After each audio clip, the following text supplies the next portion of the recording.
Contra todas as adversidades, há exemplos significativos de empresas que investem em uma trajetória baseada na inovação.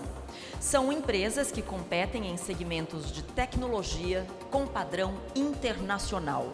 Nossa primeira sessão é o Brasil Inovador.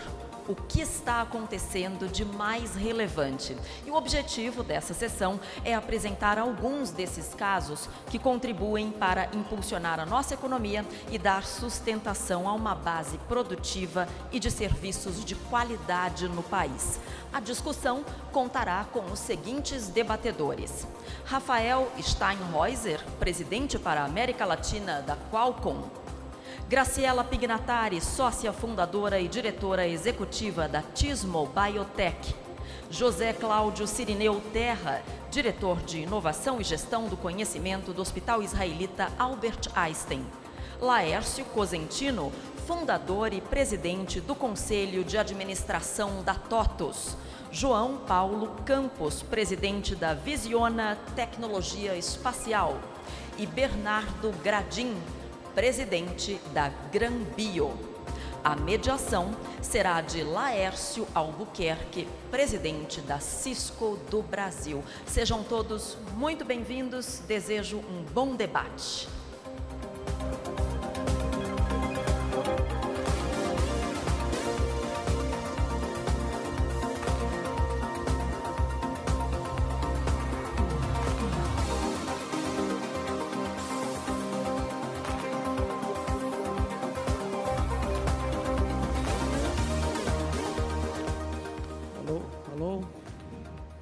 Alô, muito bom dia, prazer enorme estar por aqui hoje, e honrado de estar honrando esse painel com os feras que temos aqui hoje.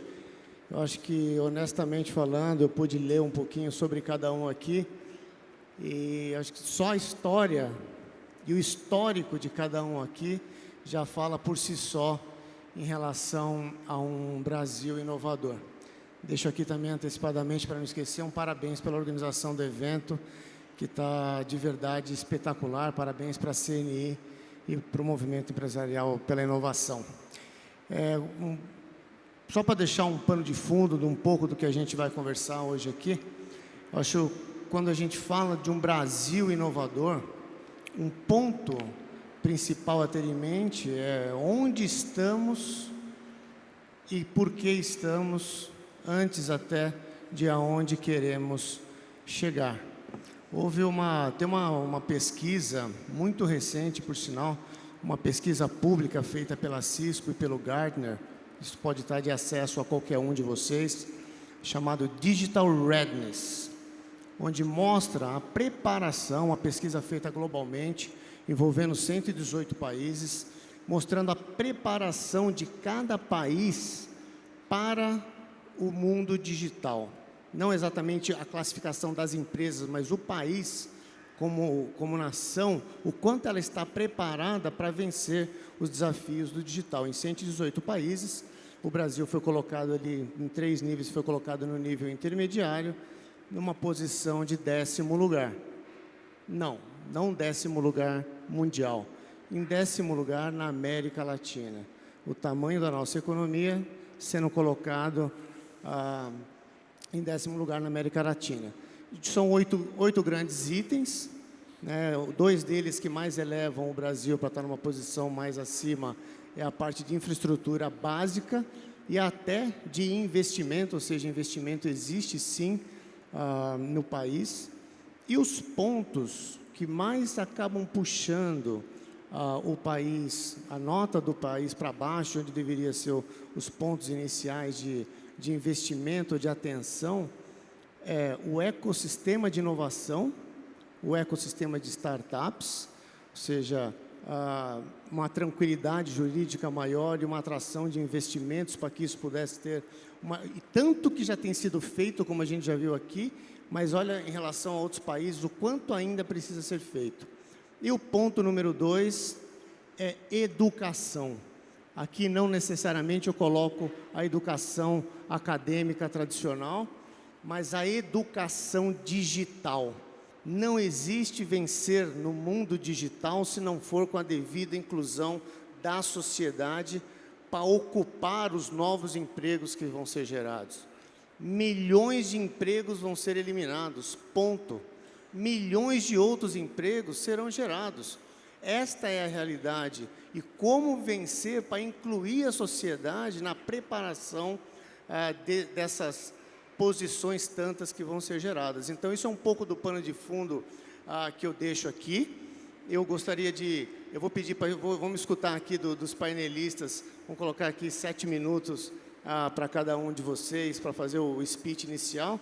Eu vou deixar, talvez, uma mensagem para, talvez, direcionar esse speech dos 7 minutos iniciais de vocês. Vou começar aqui pela Graciela, né, Ladies First.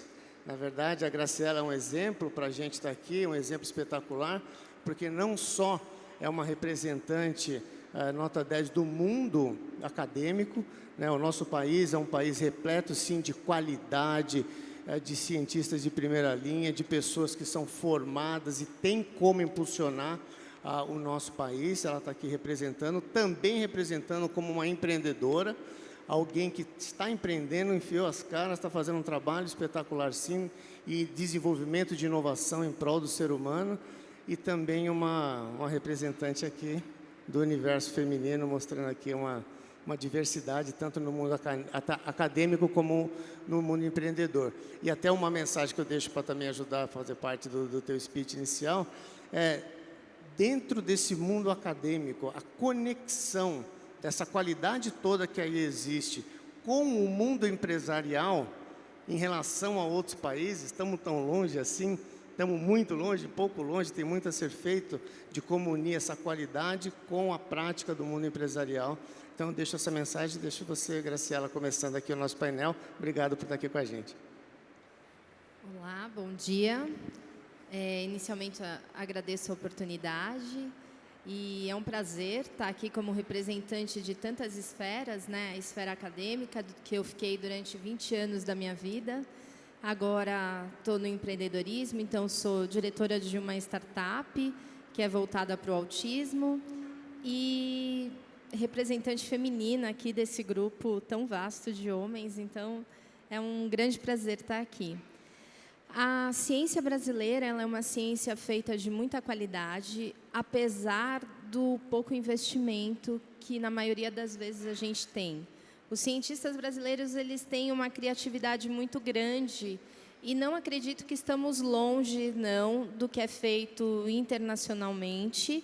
Acredito que a gente está bem próximo das empresas, embora o que acontece muito é que as empresas só procuram as universidades no produto final, né? Então, assim, a pesquisa básica ela ainda é muito voltada para o poder público, com investimento público, o que também não vejo muito problema, mas a pesquisa mais aplicada a gente está voltado para as empresas. E não vejo um cenário tão desagradável. Acredito que no Brasil a gente tem uma potência muito grande e o que às vezes também é uma grande barreira no Brasil e que a gente precisa tomar cuidado quando a gente pensa nesse processo de internacionalização e pensa em fazer parcerias com empresas é a burocratização. Às vezes, para você escrever um acordo de parcerias, ele acaba sendo um pouco burocrático. Então, isso acaba impedindo e até afastando as empresas do nosso país. Então, isso é um problema que a gente ainda tem aqui. Os nossos pesquisadores já foram um pouco mais reticentes a essa abertura com as empresas, mas hoje eu vejo que eles estão bem abertos a fazer essa parceria. No começo, eles tinham um pouco de receios que quando a empresa entrasse no nosso país e a gente tivesse esse tipo de parceria, que isso pudesse tirar a participação do governo.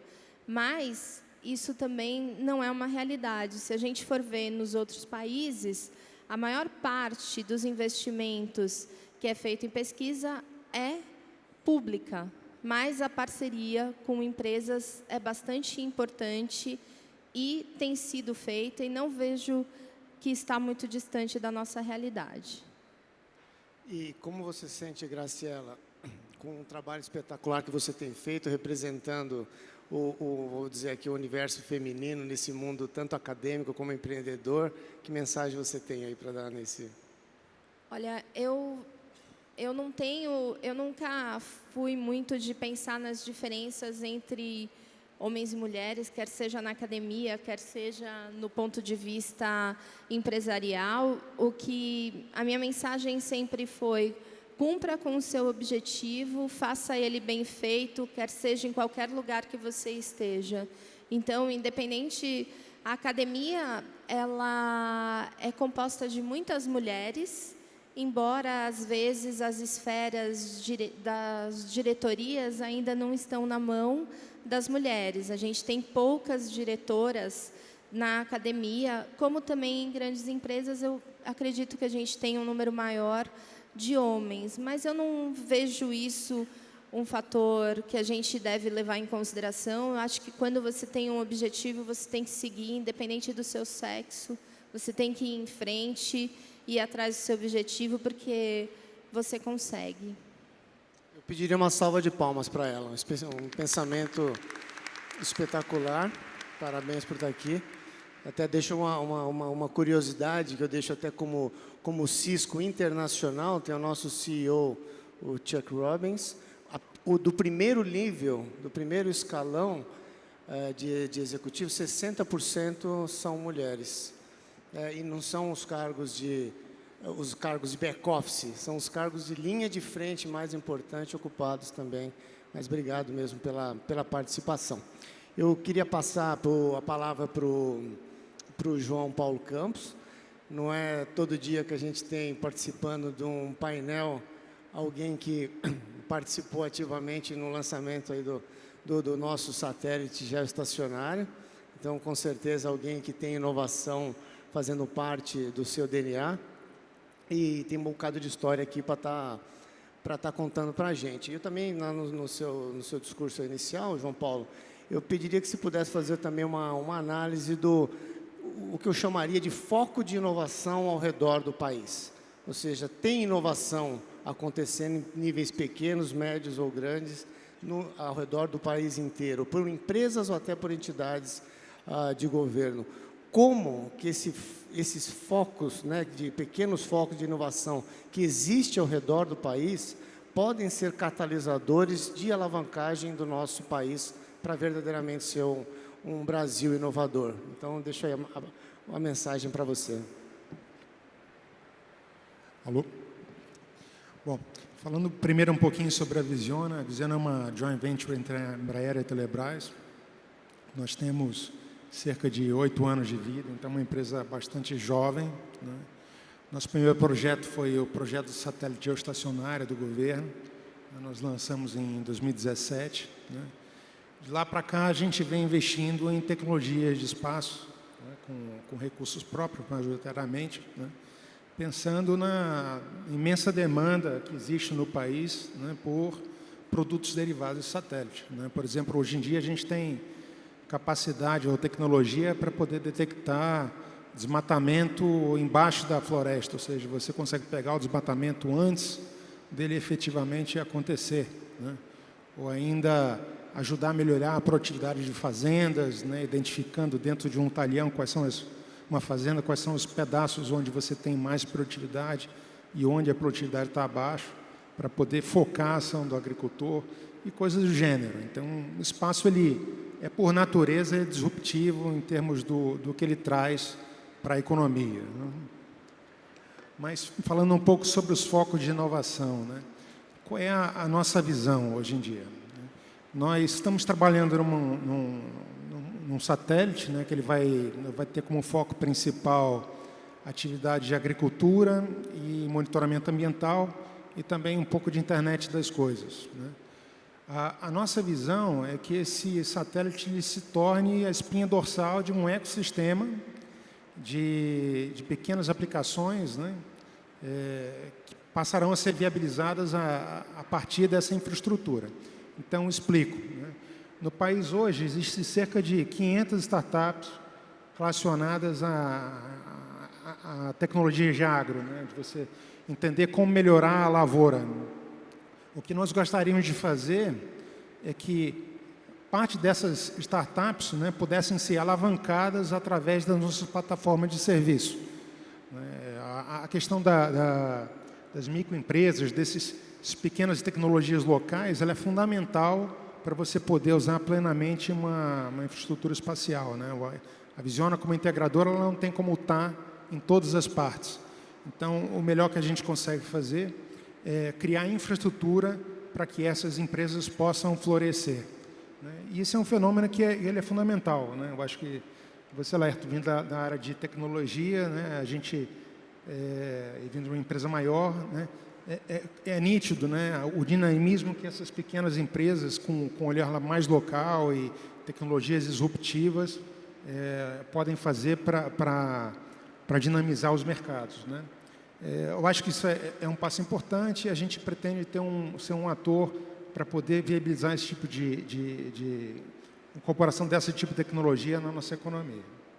O Robson, na abertura aqui, ele até comentou exemplos fabulosos da exportação da criatividade de inovação brasileira para empresas ao redor do mundo inteiro.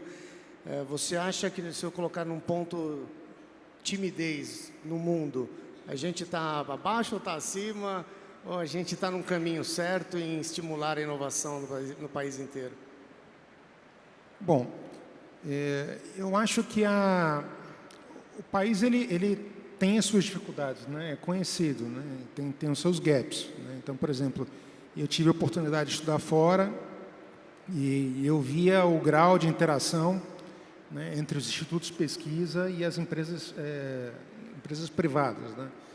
Numa universidade na Inglaterra, onde eu vi, era cheio de papas e tal, mas o tamanho dos laboratórios era função dos acordos que eles tinham com as empresas, né? Se ele não trouxesse ali projetos de inovação, ele podia ser o papa que fosse, o laboratório dele ia enxugar, né?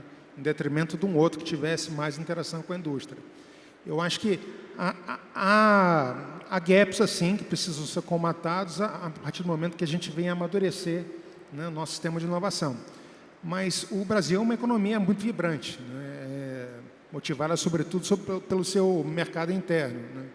Então, a gente vê um nível de empreendedorismo grande, né? A própria Visiona é um exemplo disso, né? Enfim. Não, obrigado. Laércio, vou passar a palavra para você. Laércio, além de um belo nome, um dos maiores empreendedores aqui desse país, e hoje só a TOTVS emprega quase 10 mil pessoas. E por falar em pessoas, é justamente dentro do teu speech, aí, do teu discurso, Laércio, eu ia pedir para tocar um pouco no lance de formação de pessoas, né? O Brasil, para vencer, precisa mesmo ter um exército aí de programadores, de conhecedores de rede, de internet das coisas, o como pôr um foco nessa formação, o como ter realmente as pessoas sendo colocadas em primeiro lugar para o futuro de um Brasil de verdade vencedor. Bom dia a todos, em nome do meu xará, Laércio Albuquerque, tá? Queria agradecer também todo o time da CNI e SEBRAE, né, por mais essa oportunidade de palestrar em mais um congresso de inovação para a indústria. Antes de responder exatamente a tua pergunta, eu queria falar um pouquinho sobre a parte de inovação e focando em 6 pontos rapidamente, tá? Primeiro, o momento que nós estamos vivendo, depois o prazo desse momento, consequências do Brasil, tá? A TOTVS e um alerta exatamente na questão de mão de obra, que vai resumir a tua pergunta, tá? Acho que o mundo está vivendo uma grande evolução / mudança, né, na forma de fazer as coisas, de quem deve fazer, e tudo isso sem barreiras de expressão. Acho que tudo está sendo questionado quanto à forma, conteúdo e conceitos. E que a inovação é a grande mola propulsora de tudo isso. A inovação, às vezes, parece hoje em dia que possa estar sem controle, mas, de fato, o que se está se buscando é um novo ponto de equilíbrio por tudo aquilo que está evoluindo, por tudo aquilo que está acontecendo. Se a gente pensar num prazo dessa inovação, nós podemos dizer que, vamos pegar o lançamento do iPhone, quer dizer, nós já estamos há 10, 12 anos trabalhando exatamente em cima dessa inovação. Então, não é uma coisa nova, fala assim, não, mas isso aconteceu no ano passado. Não, já são 10, 12 anos que a sociedade está evoluindo.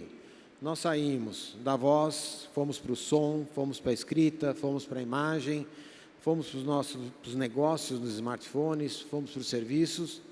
Então, quando a gente olha hoje, nós na pessoa física estamos muito mais digitais do que muitas das nossas empresas e muita parte dos nossos governos, tá? Na esteira dessa inovação, quer dizer, houve um grande desafio de tudo aquilo que está sendo feito ao mesmo tempo, tá? E o lema de tudo isso é exatamente você fazer de uma maneira mais fácil, mais ágil e com previsibilidade de comportamento. Então, quando se fala hoje, antes da gente abordar o tema de pessoas, é dizer o seguinte, tudo que está sendo feito com inovação está sendo feito para que as coisas sejam mais fáceis, mais ágeis e que a gente consiga ter a previsibilidade do comportamento do ser humano. Como consequência de tudo isso, a gente vive uma grande jornada de transformação digital. A grande revisão da forma, conteúdo e conceito, como eu citei anteriormente. Porém, inúmeras são as oportunidades para os novos entrantes, mas, para os incumbentes, tem um grande desafio de não permanecer no status quo adquirido até então e ter que realmente fazer uma grande alteração. Quando a gente fala do Brasil, acho que o Brasil perdeu muito tempo nos últimos anos. Quando a gente fala da revolução de todo smartphone de 10 a 12 anos, foi exatamente o período que o Brasil devia ter feito muita coisa e não fez, tá? Então, quando a gente olha, a gente precisa hoje, muito mais, como foi dito na abertura, do que um plano de país, precisamos de um plano de país e não um plano de poder. Quer dizer, cada vez mais a gente precisa pensar no país no curto, médio e longo prazo. E da mesma maneira, né, que os incumbentes têm dificuldade de inovar, um país atrasado e não competitivo padece do mesmo problema. Então, quando a gente olha tudo que está acontecendo, que a gente tem que fazer a reforma, que a gente tem que evoluir, na realidade, a gente diz que o Brasil precisa correr muito, porque literalmente ele perdeu a década do iPhone, vai? Se nós pensarmos nesses 10, 12 anos, muita coisa mudou, tá? Então, para mim, é um grande marco quando a gente fala que o mundo evoluiu e nós ficamos muito para trás, tá? E a gente precisa aplicar esse conceito na inovação digital. A gente tudo tem que fazer mais fácil, mais ágil, com maior previsibilidade. E isso deveria nortear todas as reformas que estão por vir. Então, hoje foi defendida muito, tanto pela Joyce como pelo próprio Dória, a questão da reforma da Previdência, mas essa é uma das reformas que nós, de fato, precisamos fazer, tá? TOTVS. Acho que a TOTVS é uma eterna startup, né? Quando a gente fala tudo que a TOTVS fez até hoje, eu fundei a empresa há 30 e poucos anos atrás, a cada ano ela se desafia, e a gente diz, talvez, ela foi um dos primeiros unicórnios brasileiros, nem existia essa palavra, tá? A inovação está presente em toda a sua história. A gente pode dizer que a primeira fase dela durou 22 anos, onde foi desde microsig até TOTVS, depois 12 anos da abertura de capital até a subscrição, transformação digital e assim por diante. E tudo aquilo que a gente está fazendo exatamente agora, baseado em 3 grandes pilares, no ajuste da cultura, ambiente, processos, atendimento, oferta e portfólio, a gente diz que tudo isso aí vai durar mais 5 anos. Então, a velocidade é de 22 anos para 12 para 5. Então, quando a gente fala de reforma do Brasil, quando a gente fala de tudo que precisa ser feito, a gente entende que a gente tem que ser muito mais rápido. Enquanto a gente se discute reforma, enquanto a gente se discute como tributar, como fazer, o mundo está andando, o mundo está caminhando. Se nós ficamos 10 anos parados, o mundo avançou 10 anos, então a gente precisa corrigir 10 mais 10. Do lado da TOTVS, a gente vem investindo muito em inteligência artificial, a gente vem investindo muito na indústria 4.0, no próprio IDEX como grande laboratório de startups, no IAS como um grande gerador de capacitação de menores adolescentes, e a parte de segmentação, e agora na parte de Tech e Fim. Então, quando a gente fala de inovação, a gente não pode parar, a gente tem que seguir em frente. Do mesmo modo que eu falei da TOS, eu queria fazer também, eu sou conselheiro consultivo da Cristália, também um grande exemplo da indústria farmacêutica, que eu queria realmente dizer, onde a gente fala inovação, com certeza a gente fala de Cristália, e da própria Medelix no genoma humano. Quer dizer, então, cada vez mais existem empresas fantásticas que estão trabalhando, contribuindo para que a gente gere empregos de alto valor agregado, gere competição e torne o Brasil mais competitivo. Mas talvez respondendo agora a tua pergunta, o meu grande alerta de tudo isso é que mesmo que o Brasil passe por todas as reformas, a gente tem um gargalo que cada vez mais nós estamos chegando na frente desse muro que está na nossa frente, que é a capacitação da mão de obra. Quando a gente fala hoje que nós temos 13 milhões de desempregados, mesmo que o Brasil volte a crescer, se não for pela construção civil, por coisas mais básicas, a gente não vai gerar 13 milhões, não vai conseguir empregar essas 13 milhões de pessoas.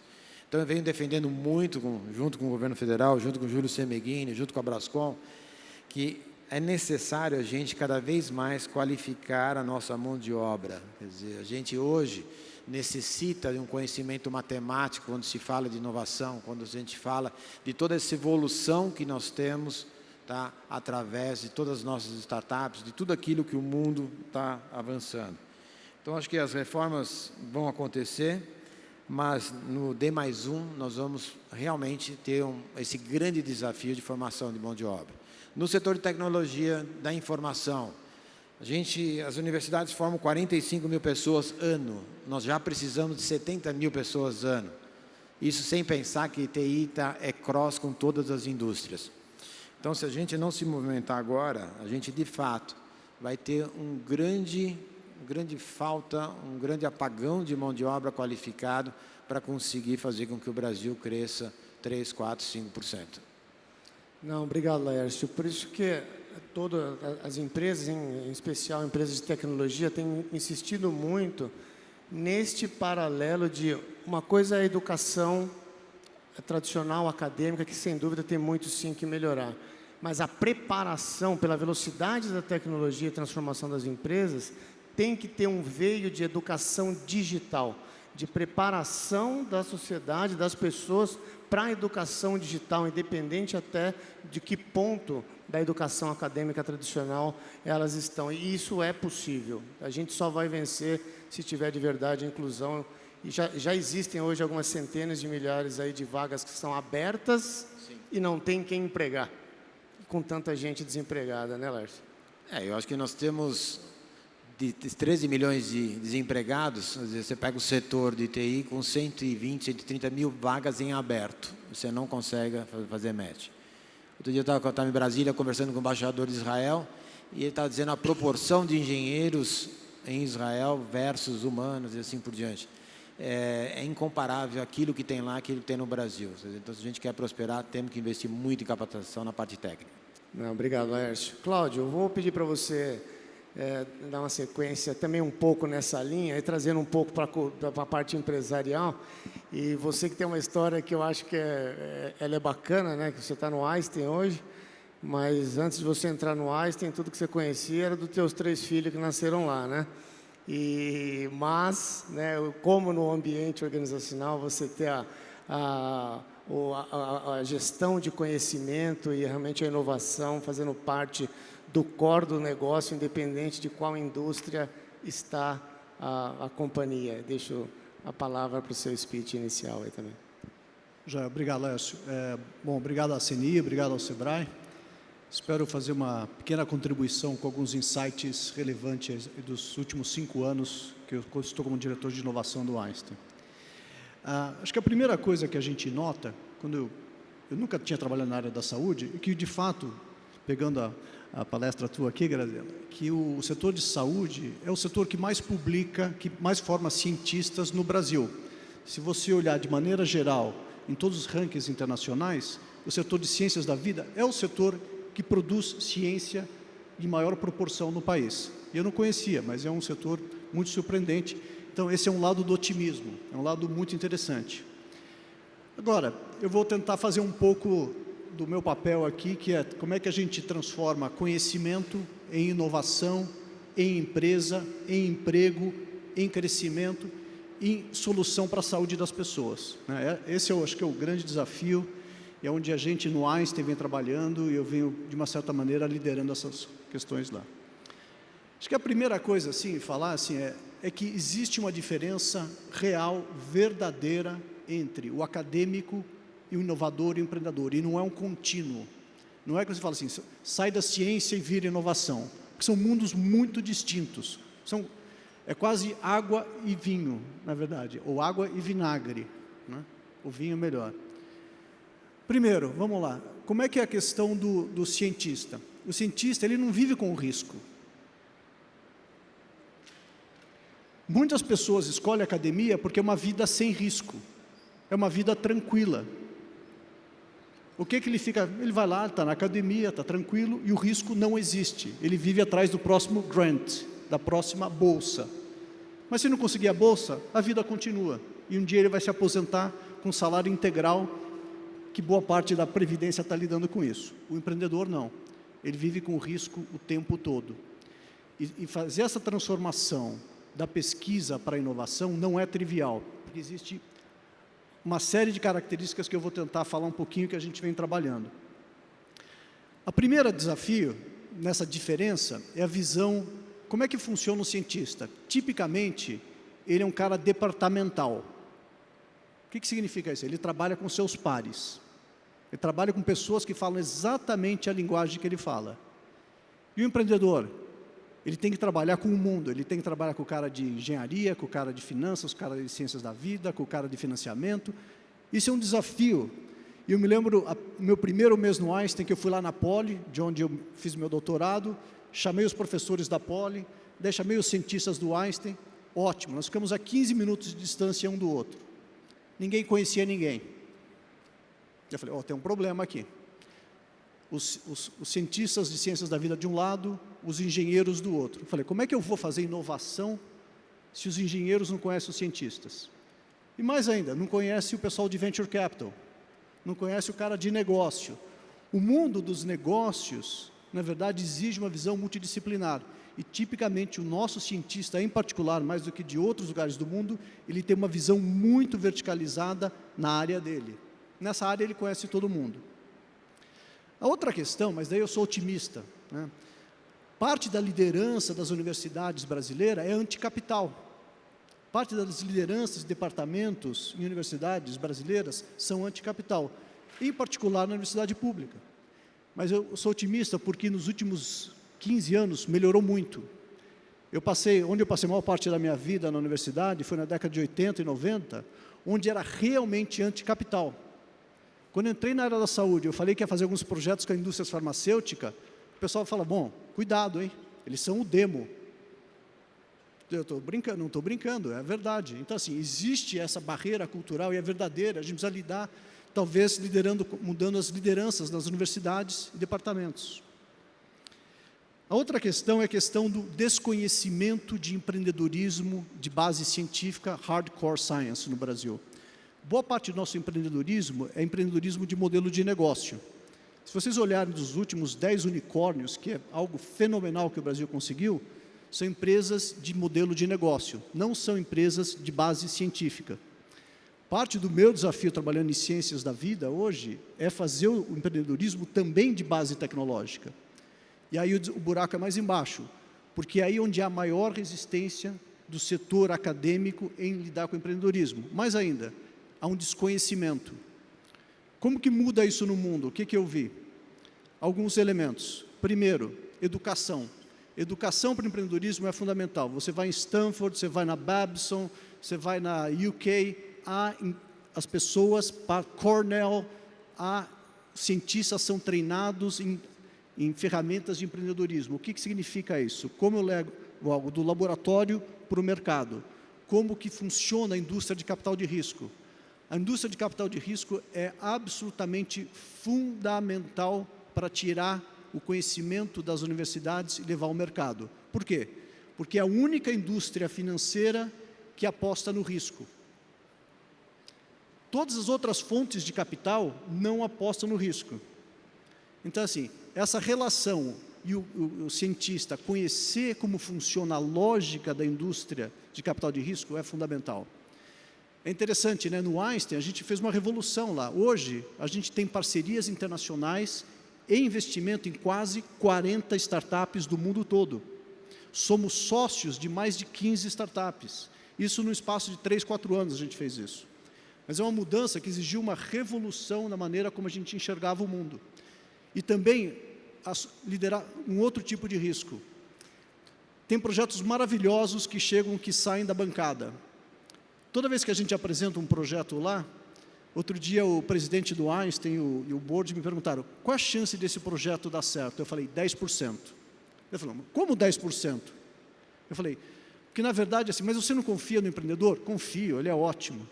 E a ciência? É ótima.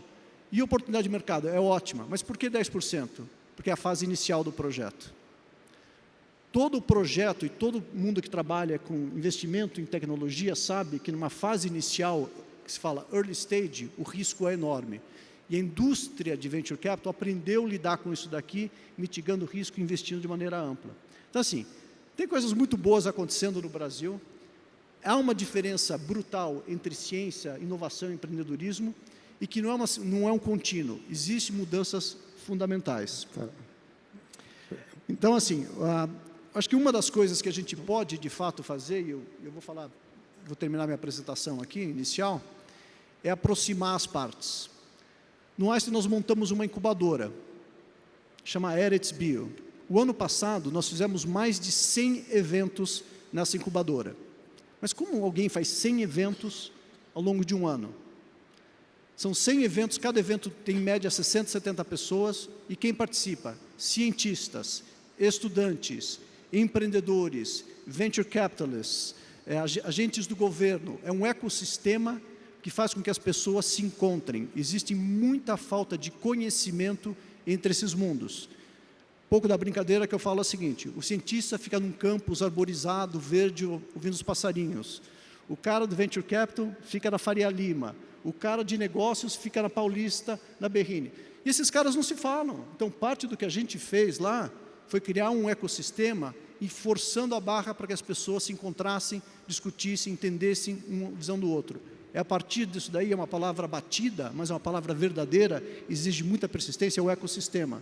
Empreendedor falando com cientista, cientista falando com venture capitalist, e não é nenhum grande evento por ano, é toda semana, todo dia, fazer isso daqui. É assim que os grandes ecossistemas... O que é o Vale do Silício? O Vale do Silício não é um prédio, não é uma universidade, é todo mundo se falando com uma constância enorme, todos os agentes do sistema. A grande empresa também, que é o caso do Einstein. E com isso, eu termino aqui, espero que tenha feito uma contribuição. Espetacular, Cláudio, espetacular essa compartilhamento de uma visão inovadora dentro de uma corporação tão respeitada e se transformando, que é o que acontece com a transformação digital.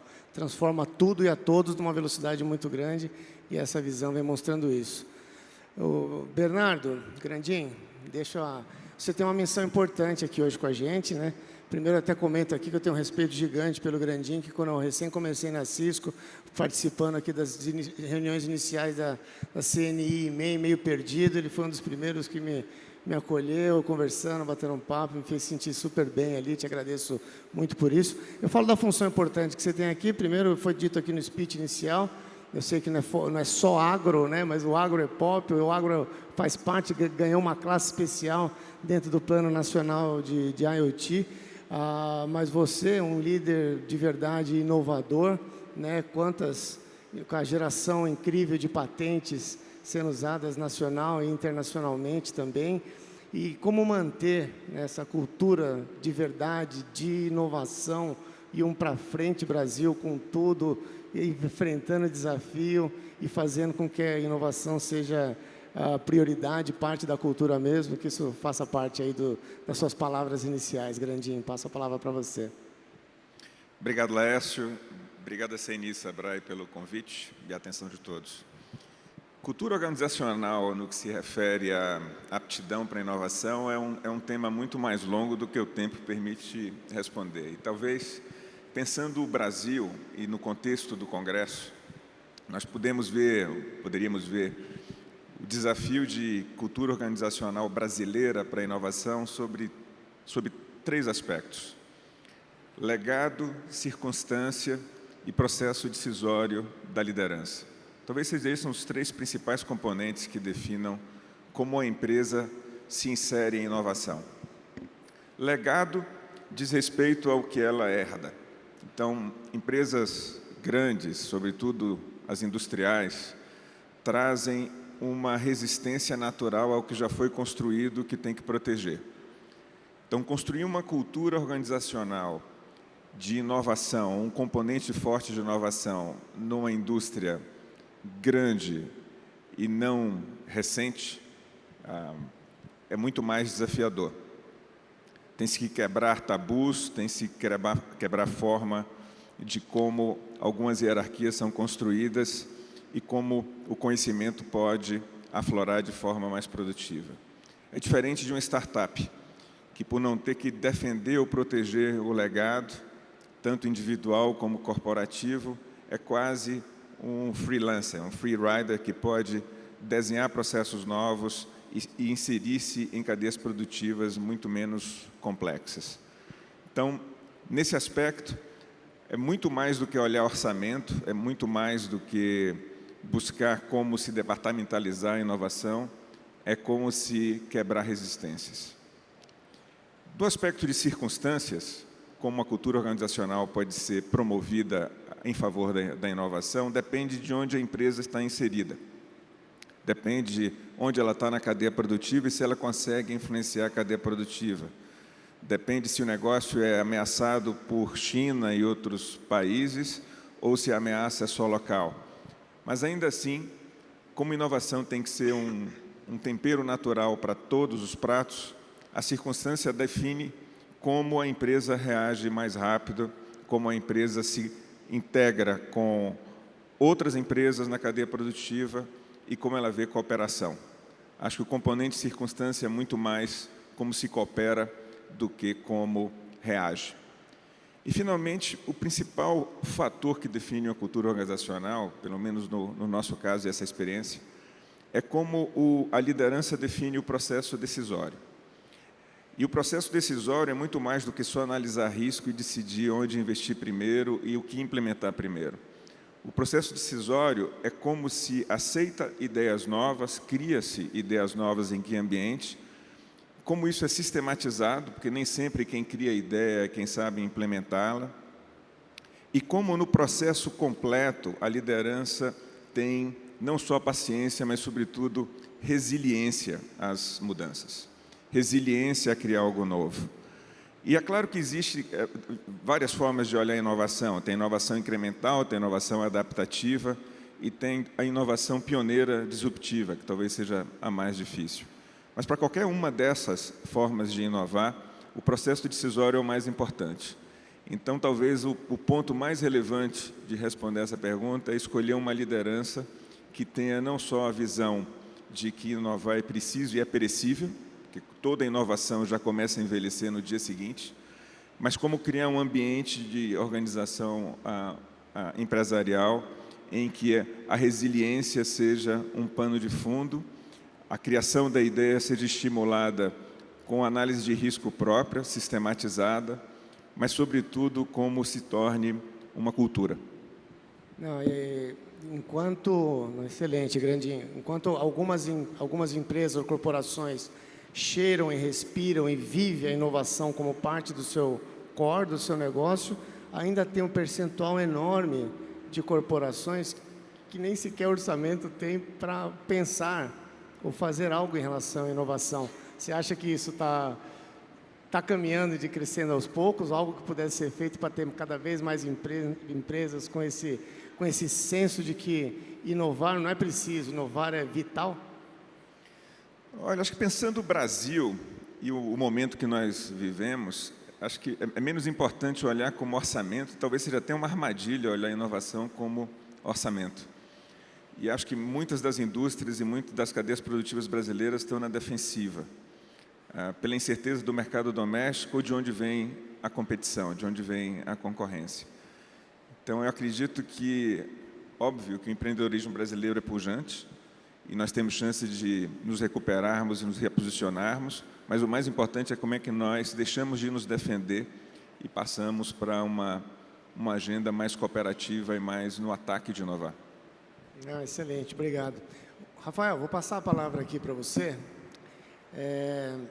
Dentro das suas palavras que você vai discorrer, queria que você comentasse um pouco, eu coloco a Qualcomm até, inovação, todo mundo tem, de alguma forma, uma parcela da corporação investindo e inovando. Vocês já estão num patamar, estão falando de inovação disruptiva, completamente fora da caixa e criando, não seguindo tecnologia, mas ditando propriamente tecnologia. Então, eu queria que você colocasse um pouquinho como fomentar não só a cultura de inovação, mas de realmente criação da inovação disruptiva, que até pela Pintec, os números são que a gente está um pouco abaixo muito do que deveria estar. E como fomentar isso? Muito obrigado, Laércio. Grande prazer estar aqui pela segunda vez participando desse Congresso Brasileiro de Inovação. Agradecer a Sebrae e CNI pelo convite e falar um pouquinho sobre inovação, que é o DNA da Qualcomm, a empresa a qual eu represento aqui na América Latina. A Qualcomm tem pouco mais de 30 anos e desde então nós investimos 53 bilhões de dólares em pesquisa e desenvolvimento num setor muito específico, que é o setor de comunicação móvel. É uma atividade de alto risco, como foi mencionado aqui, porque investir em uma tecnologia ou uma geração tecnológica que ainda não existe, muito desse investimento vai por água abaixo, mas muito outro depois, aquilo que vinga será muito disruptivo. Portanto, a Qualcomm se tornou hoje na empresa líder mundial em tecnologia móvel, e como a tecnologia móvel cresceu muito, também a Qualcomm acompanhou e está agora contaminando muitas outras áreas da vida econômica, industrial, social, porque o mundo móvel está vivendo uma grande revolução agora. Então, a Qualcomm é detentora de 130 mil patentes, segundo maior patent filer do planeta, e também aqui no Brasil somos o segundo maior patent filer, coisa que traz é uma das barreiras do Brasil no setor de inovação. Eu vou falar um pouquinho disso. Vou falar dessa transição tecnológica que acontece no mundo, o 5G, e um exemplo do que nos levou a Qualcomm a trazer investimento em fabricação e pesquisa e desenvolvimento ao Brasil, porque Qualcomm é uma empresa global e não faz tudo nos Estados Unidos, faz em Ásia, na Europa, em outras regiões do mundo, e agora também abraçou a causa pelo Brasil, e vou dizer por quê. Então, a transição tecnológica do 5G não é apenas mais um G, não é de 4 para 5, a mesma coisa que 3 para 4, 2 para 3. 5G é uma GPT, General Purpose Technology, assim denominada, porque não só vai impactar um setor da economia, mas vai transformar a humanidade, assim como foi a imprenta de Gutenberg e o carro e a eletricidade. Por quê? Porque foi concebida como uma plataforma de acesso universal à banda larga e à nuvem. Então, a concreção maciça do mundo digital. A partir do 5G, toda pessoa e até todo objeto inteligente poderá se conectar à nuvem como uma utility, como hoje é a eletricidade e como é a água potável para todos nós. Para isso, tem 3 características fundamentais. Uma é a universalização do acesso à banda larga. A segunda é serviços de missão crítica. Então, o rádio se tornará como é hoje a fibra, com altíssima confiabilidade. E o terceiro é a massificação da internet, ou também chamada de Internet of Things.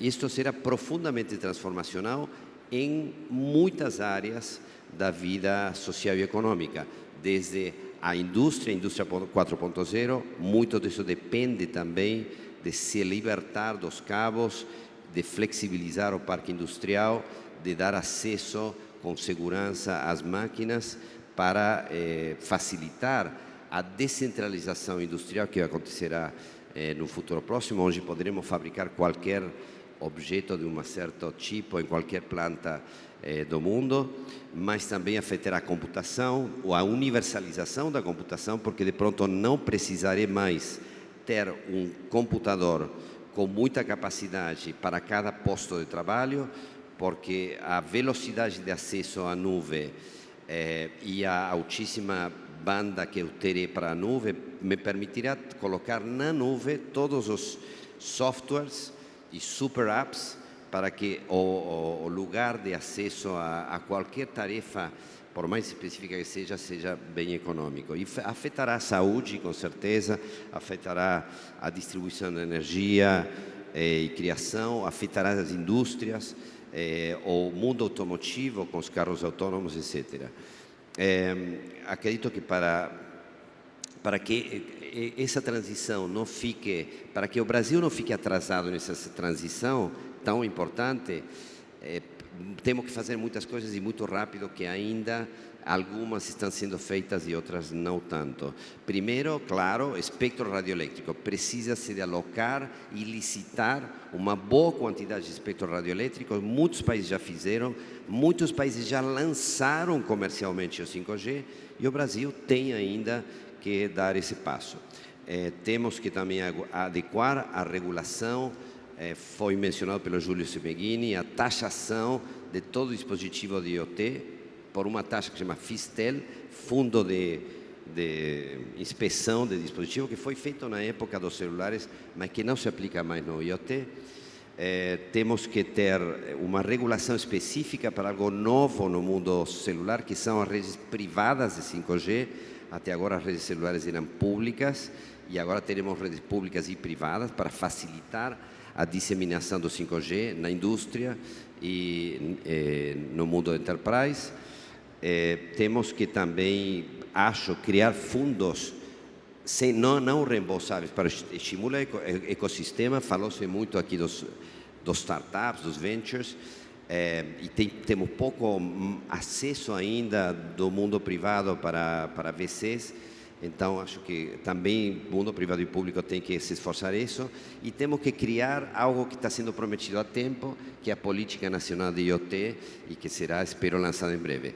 Vou dar um exemplo, então, concreto de como é que uma colaboração entre uma empresa como a Qualcomm e o governo pode resultar no investimento no Brasil de fabricação e pesquisa e desenvolvimento de alta tecnologia. Não sei como estamos no tempo, mas 2 minutos. Em 2014, nós assinamos um convênio com o governo brasileiro e também depois com o governo de São Paulo para tentar trazer o Brasil para a cadeia de valor de semicondutores de alta densidade. O Brasil importa todo e qualquer semicondutor de alta densidade e isso custa ao Brasil 20 mil milhões de dólares por ano, um valor crescente. E nós pensamos, então, com o governo, talvez trazer uma tecnologia ao Brasil que não existe no mundo inteiro e que é um módulo de semicondutor de alta densidade. De acordo com esses acordos, nós finalmente conseguimos e anunciamos o estabelecimento de uma fábrica de semicondutores de alta densidade com parceiros nossos. Decidimos também trazer o R&D desse semicondutor, dentro da Qualcomm e com parceiros externos, e decidimos também, estamos discutindo com o governo a criação de um fundo setorial para o IoT, para startups de IoT. Finalmente dizer coisas que já foram, ressaltar coisas que foram ditas aqui, que são muito importantes. Estabilidade regulatória, jurídica é fundamental para a atração de investimento, adequar a regulação o mais rápido possível para as inovações tecnológicas, o tema da educação, que é fundamental também, a distância que existe hoje muito entre o mundo acadêmico e a indústria, e a capacitação profissional. Muito obrigado. Obrigado, Rafael. Obrigado pela... A gente vai... tem algum tempinho aqui, né, apesar que está chegando na última parte, mas eu queria escutar 2 minutinhos de cada um de vocês, passar uma pergunta única para vocês. A gente move, né, nos últimos... Você pega o Brasil no seu número exato, na América Latina, o Brasil deve seguir a mesma tendência. Nos últimos 60 anos... teve assim a população que foram movidas para as grandes cidades algo antigamente era 35%, hoje já 85% vivendo nas grandes cidades. E nos próximos anos, isso só vai aumentar, vai chegar, nos próximos 30 vai chegar a 90%. Com isso você consegue imaginar o consumo que você estava falando, o consumo de energia, o consumo de alimentos, o consumo de água, que tudo vai crescer na casa de 40%, 45% ou 50%, e a pressão das economias do mundo inteiro de como se preparar e evoluir para conseguir atender tudo isso, e inovação tem que fazer parte, porque senão vai ser impossível ter atender a essa demanda e crescimento natural que já acontece de toda forma. Então eu queria escutar em 2 minutos cada um de vocês, quais seriam as 3 prioridades, né? Vamos começar pela Graciela aqui, as 3 prioridades que passariam na sua cabeça de poder deixar uma mensagem para o país, para o Brasil vencer, né? Para o Brasil vencer, ser inovador e vencer essa demanda que a gente está caminhando para ela. Graciela. Acreditar na universidade, acreditar no conhecimento, que é só ele que vai promover as grandes mudanças, é ter uma abertura cada vez maior desse conhecimento, é se abrir para essas inovações. Eu concordo com o Terra quando ele diz que ainda existem muitos pesquisadores muito fechados, e isso é verdade. Eu vivi um momento muito de transição, onde hoje as pessoas percebem que sem inovação não tem caminho. Então, isso é algo fundamental. Abrir um pouco mais para o conhecimento e para multidisciplinaridade, para pensar juntos. Acho que pensar juntos é algo fundamental para que a gente possa vencer todos os obstáculos que a gente tem aí no futuro, que não são poucos. Obrigado, Graciela. Cláudio? Bom, eu acho que um dos elementos fundamentais que a gente viu aqui é a questão de conexão. Uma das coisas que qualquer um que começa a trabalhar com tecnologia percebe é que você não pode estar isolado. E, particularmente no caso do Einstein, que é uma instituição de grande reputação no Brasil e no mundo, uma das coisas que a gente aprendeu logo de cara, quando a gente fala, vamos trabalhar no mundo de inovação, é que no mundo da inovação a gente é muito pequeno. A hora que você vai para produzir tecnologia, mesmo a nossa instituição com quase 20 mil profissionais atuando, a gente é pequeno. Então, assim, é uma abertura e a palavra da moda é Open Innovation, não é uma coisa fácil, porque culturalmente, quando você é grande, você tenta ser autossuficiente, e quando a gente começou a trabalhar, vamos trabalhar com inovação, o mundo é muito mais sofisticado, o mundo é complexo, você precisa de competências complementares às tuas, você precisa de soluções que escalem muito rapidamente, e mais ainda, a gente fez um erro há uns anos atrás, a gente falou que tinha que escalar para o Brasil, não é verdade. Você trabalha com tecnologia, o único universo que você pode trabalhar é o mundo, porque se você produzir uma tecnologia subpar, a tua tecnologia vai ser tomada por outros. Então, uma das coisas que a gente fez é se conectar a vários hubs de inovação, no Vale do Silício, em Israel, na Inglaterra, em Portugal, e com uma fúria e um senso de urgência muito grande. Porque é um jogo que você não pode entrar no jogo da inovação para entrar. Ou entra para ganhar, ou não entra, porque é um jogo muito duro, é um jogo que tem que estar aberto e entender a diferença do que é isso. E a última coisa para falar é o seguinte, eu estou muito feliz de estar aqui num fórum de inovação, como eu sempre estou, porque só tem otimista, porque só os otimistas trabalham com inovação. Muito obrigado. Obrigado. Xará, Laércio, dentre as 30 prioridades que tem na sua cabeça, quais são as 3 que você compartilha aqui com o pessoal? Sendo coerente com o meu discurso, quer dizer, eu acho que é importante quando a gente fala em prioridade, quer dizer, primeiro é educação. Eu acho que a gente tem que investir muito na educação básica para a gente pensar daqui 15, 20 anos. E a gente tem que investir na educação técnica para a gente pensar agora, tá? Então, a gente tem que mudar a matriz da nossa força de trabalho. Se a gente quer ter um país inovador, nós temos que mudar a matriz da nossa força de trabalho. E o segundo ponto é um plano de país, tá? Quer dizer, desde que a gente tenha uma massa crítica de pessoas para consumir, uma massa crítica de pessoas aptas a trabalhar, se de fato a gente conseguir ter um bom ambiente de negócios, um equilíbrio da economia, com certeza a inovação vai acontecer, o país vai em frente, tá?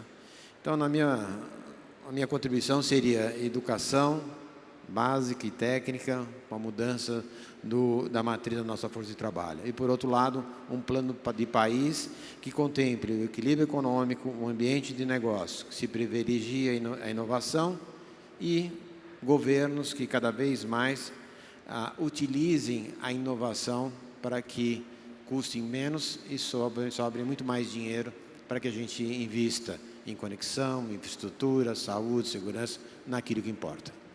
Não, bacana, Laércio. João Paulo, que mensagem aí, as 3 prioridades que você gostaria de deixar para o pessoal? Bom, o setor espacial ele é fortemente dependente de governo, né? Mesmo com esse movimento de New Space que a gente está surfando agora, que está fazendo com que o CG passe cada vez mais para a iniciativa privada, o papel do governo no setor é muito importante. Então, isso se dá, por exemplo, através do poder de compra do Estado, né?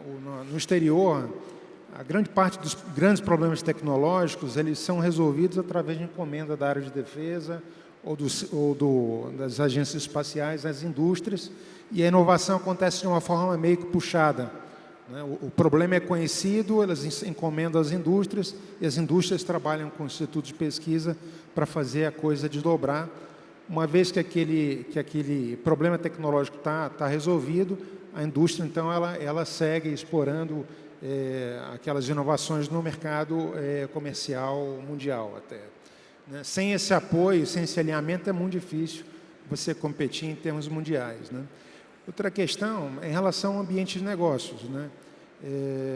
Podemos mencionar aqui, por exemplo, as questões tributárias. Não faz muito sentido o peso tributário que incide sobre um setor nascente, cujo principal cliente é o próprio governo, né? Ou mesmo os marcos jurídicos, né? Nós temos, por exemplo, uma lei de inovação altamente avançada, mas que poucos administradores conseguem usá-la, né? Há muita insegurança em torno disso aí, né? E, por fim, a questão da estabilidade macroeconômica, né? Para que possamos levar, por exemplo, as nossas soluções inovadoras para o mercado agrícola, para outros mercados que não conhecem esse tipo de solução, é muito importante que o ambiente esteja mais estável para que as empresas possam sentir a vontade e investir nessas novas tecnologias.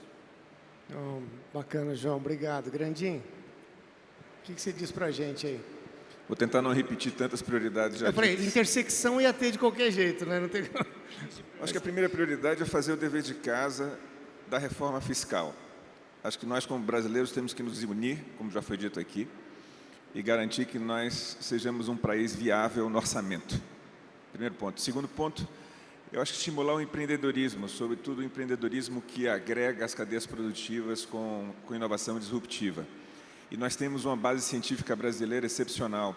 Tem aqui hoje representantes de CNPEM, Unicamp, USP, tantas universidades brasileiras e centros de pesquisa que ainda se integram pouco com o empreendedorismo por não termos um ambiente até um ambiente de coordenação e cooperação como deveríamos ter. E a terceira prioridade talvez seja usarmos um pouco que o Deus nos oferece com o país tropical e com uma biomassa tão abundante e tantas soluções que já estão em curso e criarmos uma economia de baixo carbono de fato, colocando um preço para o carbono e como o Brasil assumindo uma liderança na bioeconomia.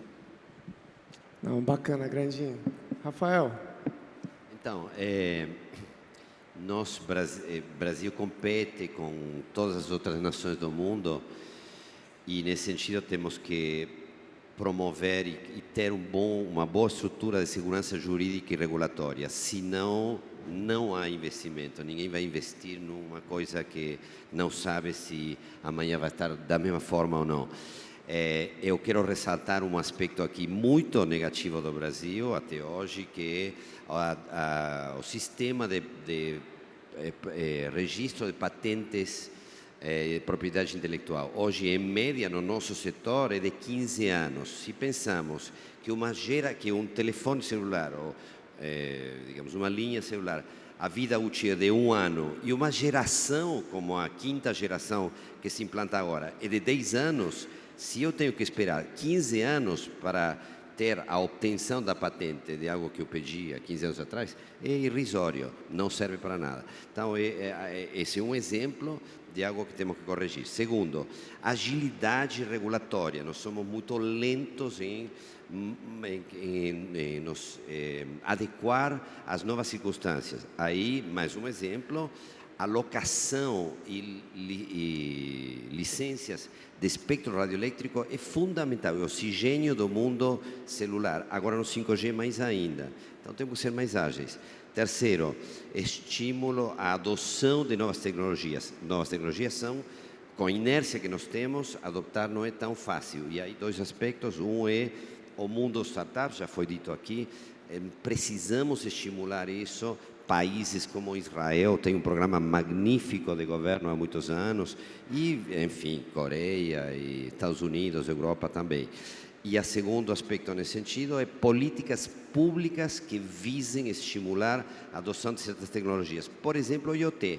Plano Nacional de IoT devia dar uma política nacional de IoT que até hoje não foi sancionada. Importantíssimo que aconteça.